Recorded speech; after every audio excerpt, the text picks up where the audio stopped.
তিনি খুবস রুটি খেতে পছন্দ করতেন, তিনি খাল ভিনেগার সিরকা খেতে পছন্দ করতেন, তিনি খাসির বাজুর গোশত সিনার গোশত খেতে পছন্দ করতেন। বিশ্বনবী লাউ খেতে পছন্দ করতেন। লাউ খান তো নাকি কোন স্বাদের লাউ? বানাইলো মোরে, আগা খাইলাম ডোগা খাইলাম, এগুলো বললেন না। বিসমিল্লাহ বলে খাবেন, খাওয়ার পরে কি পড়বেন? আলহামদুলিল্লাহ। লাউ খেতেন বিশ্বনবী। মাশরুম খেতেন। মাশরুম চিনেন? এখন ইদানিং মাশরুমের স্যুপ পাওয়া যায়, এটা চোখের জন্য বেশ ভালো।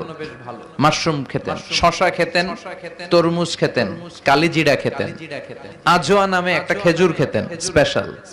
বিশ্বনবী বলেন মদিনার আজোয়া খেজুর যদি কেউ প্রতিদিন সকালে 7টা খায়, ওই দিন কোন সাপে কামড় দিল বিষে ধরবে না, ব্ল্যাক ম্যাজিক করলে ক্ষতি হবে না, জিন পরীর জাদু টোনায় তো কাজই হবে না।